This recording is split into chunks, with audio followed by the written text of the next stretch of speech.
Let me give you the reasons why I just leased this $100 million house in Beverly Hills. Why would I lease this for a year? Tai Lopez is back, or maybe he never really left in the first place. I don't really know, but recently he dropped a video touring a $100 million house. So let's go ahead and dive right into this. So let me give you the reasons why I just leased this $100 million house in Beverly Hills. Why would I lease this for a year?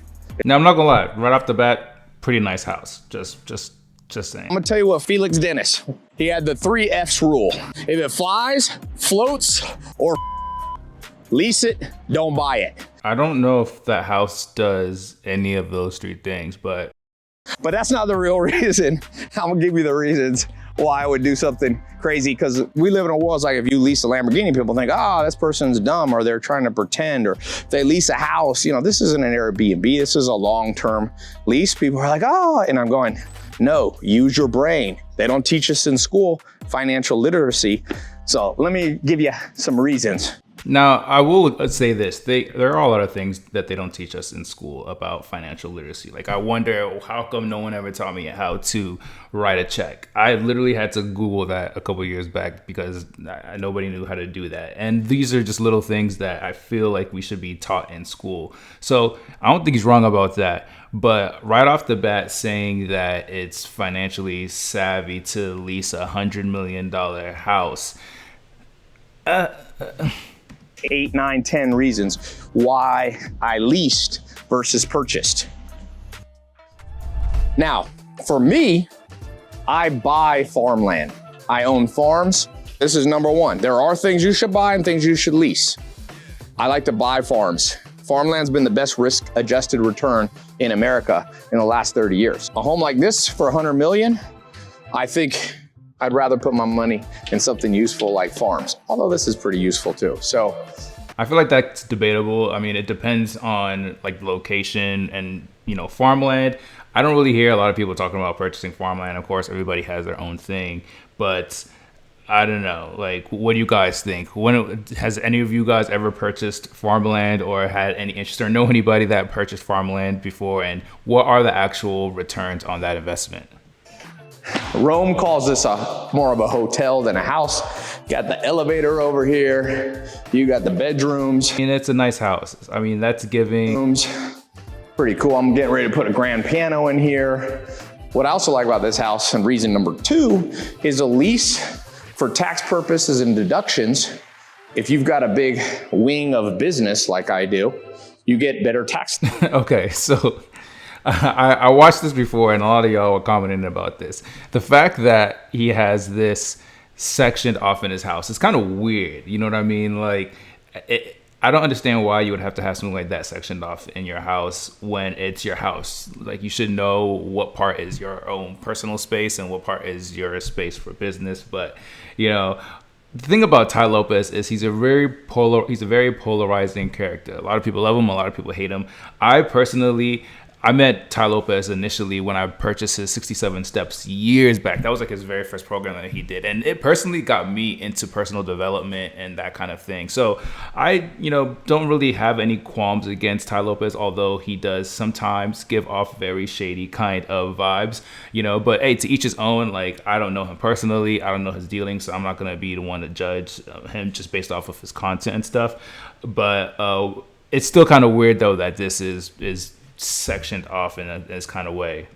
Deductions on a lease versus a purchase, depending how you do it. But if you know what you're doing, I use this little thing to separate.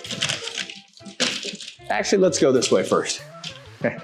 This room I'm turning into. I feel like he kind of freestyled this. Like he did not have this planned at all. It's a sitting room, but I'm gonna put in grand piano. I like to play the piano. Elevator.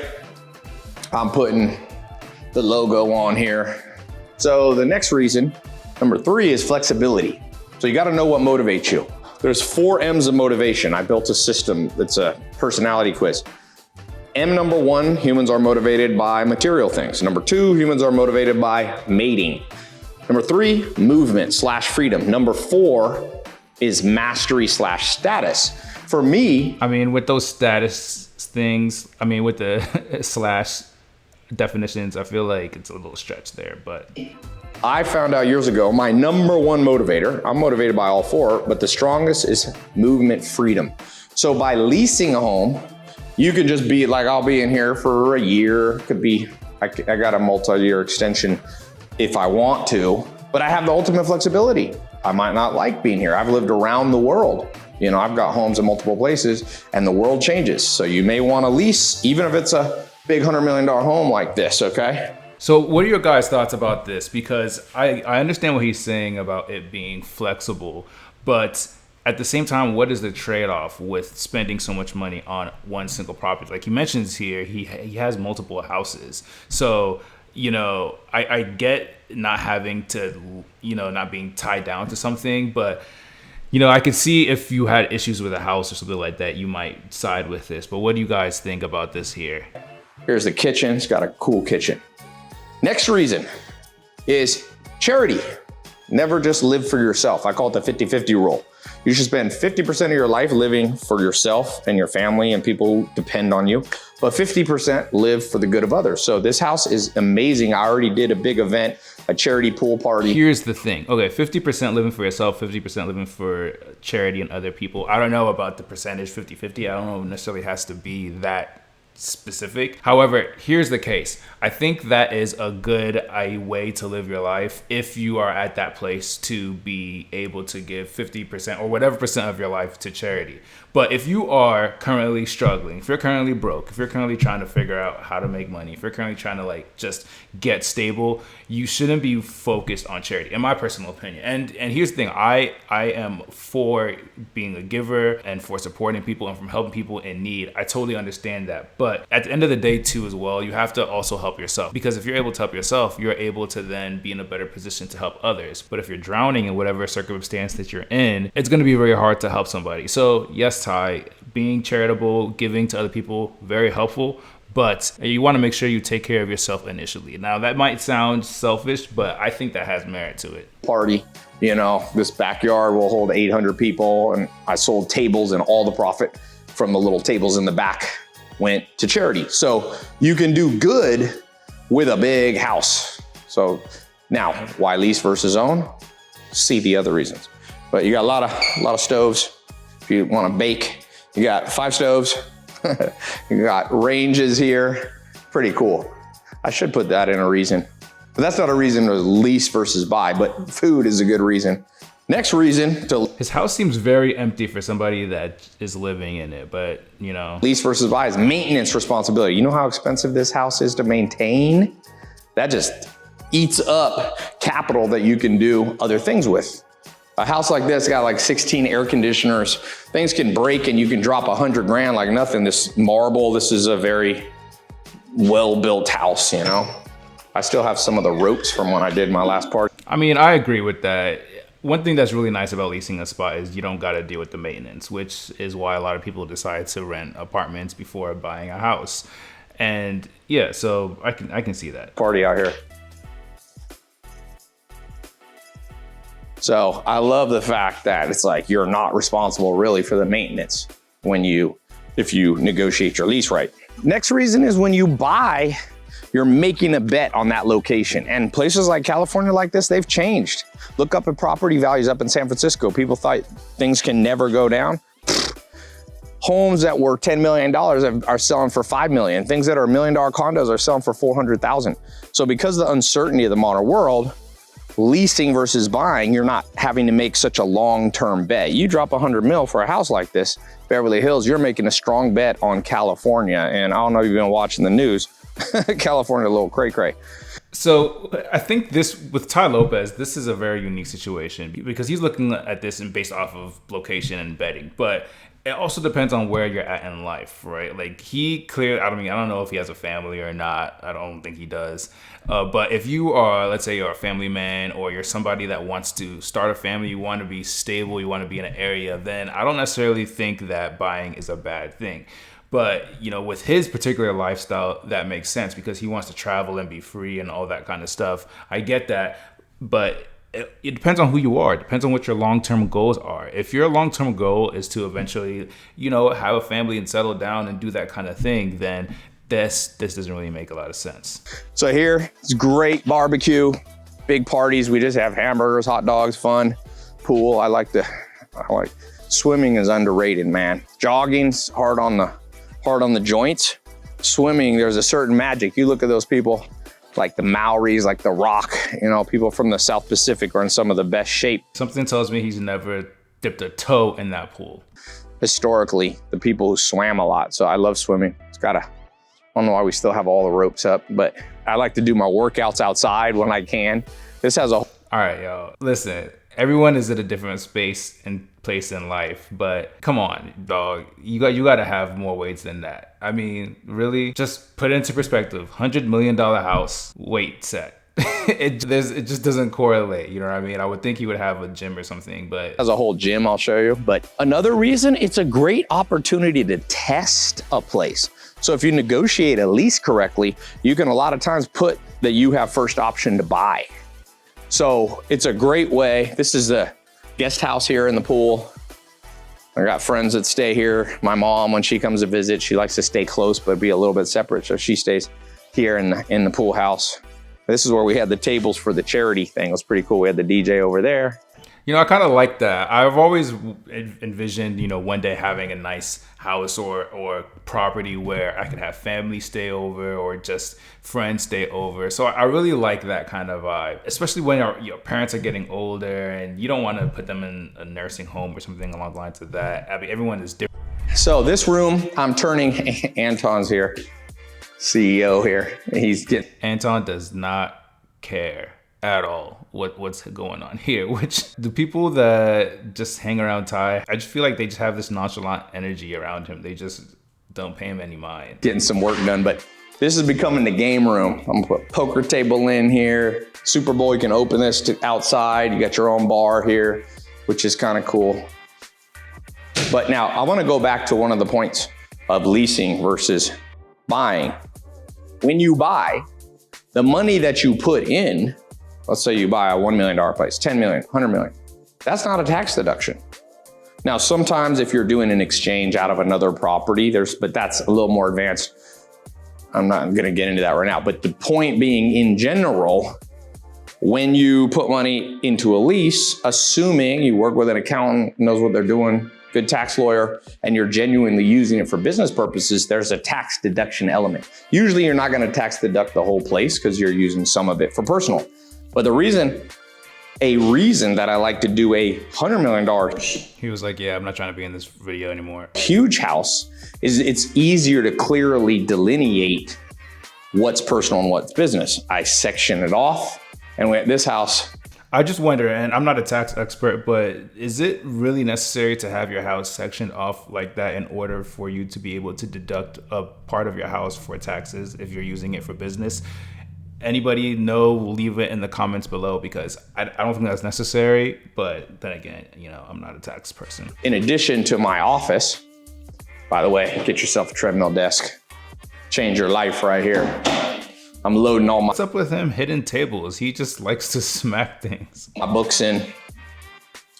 I have other homes, so I'm trying to decide, do I want to buy all new books because this place got such a good library, or do I want to ship books? I have more books in boxes on one of my farms. Okay, here,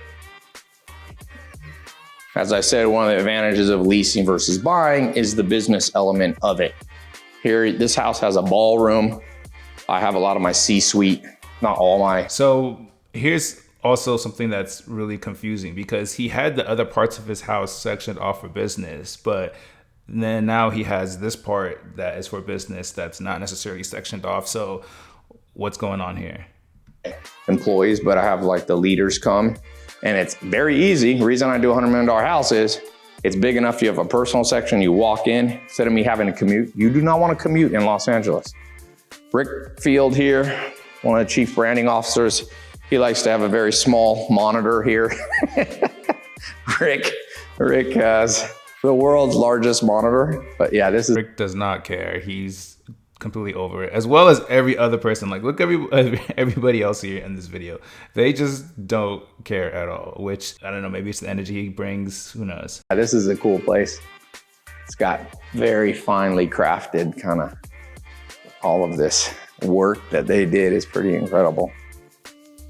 So yeah, the business aspect obviously is very important to me.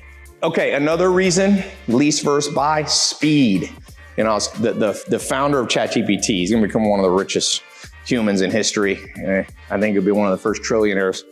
He said, you know, in the modern world, speed beats skill. So if you wanna buy a home in general, you don't wanna just go drop money too quick without living in the area and, you know, without really doing your research. When you're leasing, since you know it's a flexible short-term arrangement, you don't have to think through that. So you can move to a place, let's say you have a business, you know you're gonna be doing business in California, business in New York. I did this when I lived in New York. I leased a really cool place. This is 9,000 square foot condo on Billionaire Row. But I knew I didn't wanna live in New York forever. So the speed, I was able to find a place in a month or two. I didn't have to think, is this my, you know, home forever?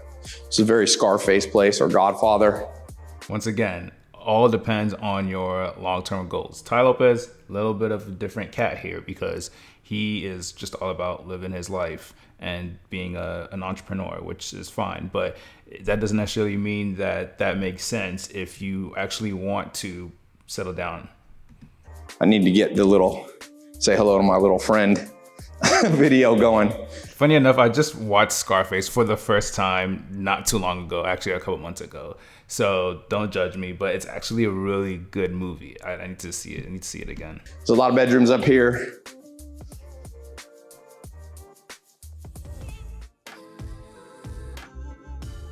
Very important. Heidi keeps a lot of my books here. More books. If you know anything about Tai Lopez, he's always talking about his books and how you should be reading books all the time. So I can clearly, he has books everywhere. Tú puedes poner esto on mí. The books I read, I stick in my office. So I put them all here. Esto no. I read this one. I like to go to sleep by reading 3 or 4 books. If you ain't sleeping well, I don't know about that. I'm sure he didn't mean to read 3 or 4 whole books because no one is reading 3 or 4 whole books a day before they go to sleep. Come on, no one's doing that. Maybe he just like reads a couple of pages from different books, but I think that's what he probably meant. At least I hope that's what he meant. Well, don't be scrolling on your phone. Read. It's as good as melatonin. So it's got a beautiful master here. I haven't fully even, I don't spend all my time here. California is not my main home, it's somewhere else. And I also live in Europe part-time. So another reason to lease, why leased versus purchase, is I like to have multiple homes. So I can't shake the vibe that he's just freestyling this. I think he's just talking, and then when an idea or a reason pops into his mind, he just spitballs it out. I don't know if he's really thought through his answers here, but you know, what do you guys think? It gives very much freestyle-esque kind of vibes here. And I feel like when you own something, you see it as your nest egg and you literally don't travel as much. I know that's psychological, but it's true. Look, you got a Great Gatsby. When I do parties, you can come up here, Great Gatsby style. I've got a big party coming up. By the way, I'm doing these I do these mansion seminars in the ballroom and There we go. That's why he's doing this video. It's really to promote these mansion parties / seminars he's about to start dropping here. And I do these charity parties. So I'll put a link in the description if you want to see the calendar of the upcoming stuff. So it's pretty cool. Get a little microphone, give a little talk. This place has now very important, it's ugly, but I black out my windows. I like to black them out, man. Big fan. I'm like a vampire when I sleep. I'm bringing my art. This main thing this house is still missing is art. Okay. It's missing a lot of things. It's missing furniture. It's missing energy. Here, this place has a couple masters. Who's living in this house? You got a couple masters. I'm just wondering who's living in this house. You know, he mentioned that his mom and stuff, but I feel like with the house this big, it should be many more people in here. So you got master number 1, and you got master closet. Now I have not moved a lot of my clothes. And one problem with this place is I'm gonna have to buy a lot of clothing, because you'll see in a second. So I don't know if you caught that there, but it's like his mindset it's flipped.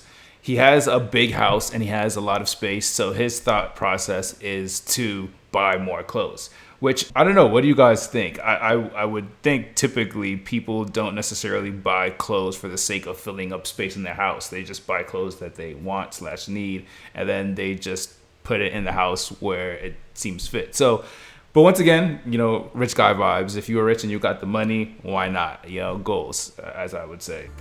That's the hers. I'll show you the him. You got the his side. And then you got this. I haven't even bothered to put anything in this dang thing. Yeah, so this is giving very much open house. It's hard for me to believe he even leased this place. Either he just leased it, or he just really doesn't care and he really does not stay in this area or in this location, but because there's nothing here at all. I own some clothing line, but they're female clothing lines. I need to own a male clothing line so I can just get all the extra inventory sent to me. All right, we'll take the elevator down. There's a whole like maid quarter area. It's got a nice big place. This place, they used to use it for like big charity events. Brad Pitt had an event here. It's pretty cool. But, you know, a lot of times if you do it right, another thing I like is you can lease homes that will never come up for sale. It's kind of cool because sometimes people don't want to sell the whole home. So for me, life is about adventure. I'm not number one, my core drive is not material things. So like I said, I like to buy farmland. Farmland's been the best risk-adjusted return. You know, I'd rather own farms that have a productive use than just homes or mansions. So that's talking about his lifestyle there. He's all about adventure, which makes sense because most people would probably not do this. So here, this has the world's most closets. There's like 9 closets down here. I won't go down here because there's people down here. When I first looked at the home, the realtor got lost in the house. It was funny. She's like, I don't know where we are. That goes back up. And this is you could fit up to 20 cars in the garage. But my friend's staying here and just one little Lambo. I don't live in California full time, so I don't want to put too many assets in California. This is a cool Storado, you know, but I'm trying to decide if I want to get a Phantom Rolls Royce with a driver. Seemed always bougie, but whatever. So just a different type of lifestyle, man. This is just a whole different level. $100 million house, talking about getting Phantoms for fun. You know, it's like I said, it's goals, right? At the end of the day, who doesn't want to have extreme amounts of money and be filthy rich? You know, I don't know if he's filthy rich, but he's very well off, you know? So, hey, I'm not going to hate it because at the end of the day, you can't be what you despise. But it's just, this video, I don't think really applies to a lot of people in the regular population. There's a whole nother floor. You got a den. Actually, one of my favorite parts of this whole house, right here. So one reason to lease a house in Beverly Hills is they build cool houses. You got a wine room in there. I don't really drink much. See, very random. Okay, they build cool houses. The house in Beverly Hills is they build cool houses. Beverly Hills has cool houses. Reason number 10. So the reason why you should lease $100 million house, specifically in Beverly Hills, is because they're cool.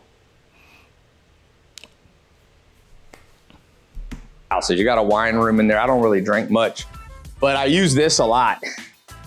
Now I will say this is dope. This is dope. I've always wanted a movie theater thing in my house, so it's got a really good sound system, beautiful chairs.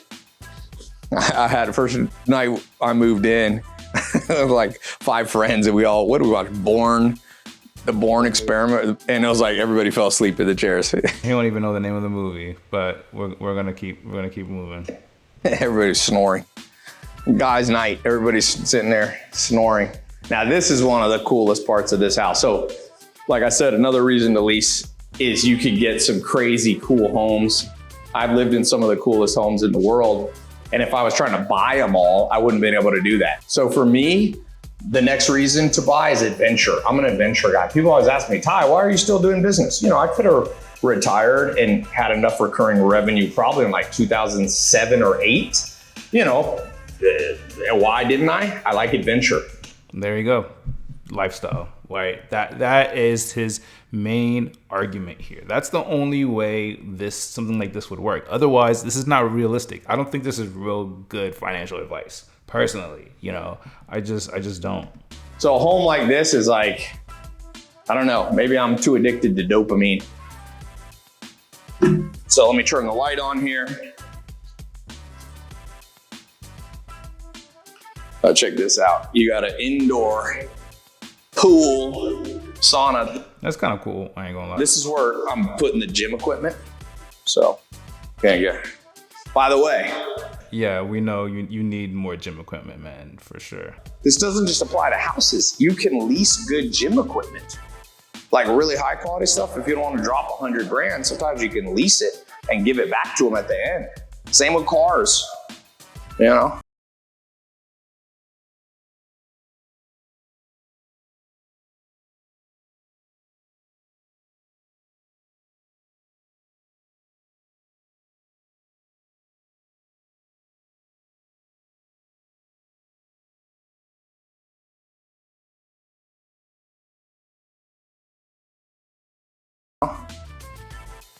This one has an amazing sauna steam room.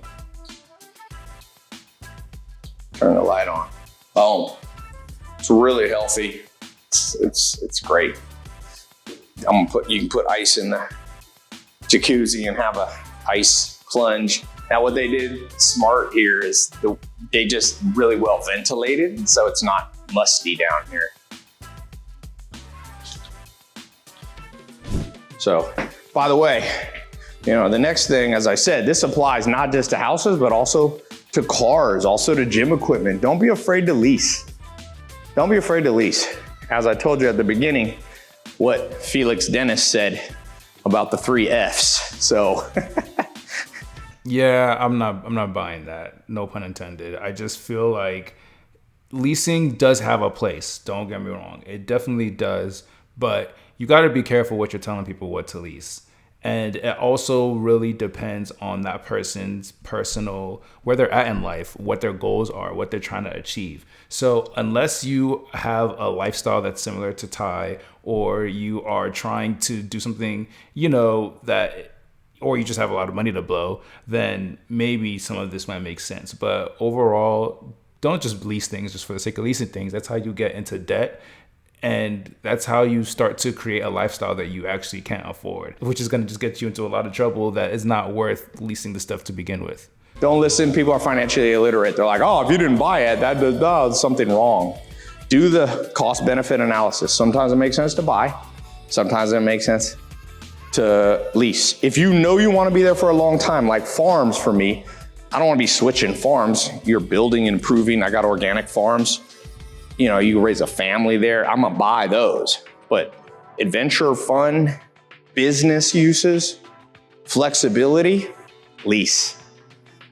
Applies to houses, cars, jets, boats, gym equipment, you know. So if you wanna come to one of the seminars there in the ballroom, got the high net worth seminars. We're talking about stuff they don't teach in school. It's not just bougie like high net worth, it's like things that they don't teach you about money. So check the calendar for the next event, or go to my Instagram and just DM me mansion, the word mansion. That's basically why he's doing this video. It's really to promote these mansion parties and seminars that he's launching and doing. Pretty on brand with Tai. He likes to get a lot of people together. Obviously, he, you know, is giving some of it to charity, apparently. At least that's what he did in some of his other events. But it's probably also to continue to sell people in his courses and stuff like that, which, once again, I'm not knocking. At the end of the day, you know, he's a businessman. He's an entrepreneur. What do you guys think about this video? What are your opinions about leasing versus buying? Does it make sense in your opinion? Anyways, that's it for this video, and I'll catch you on the next one.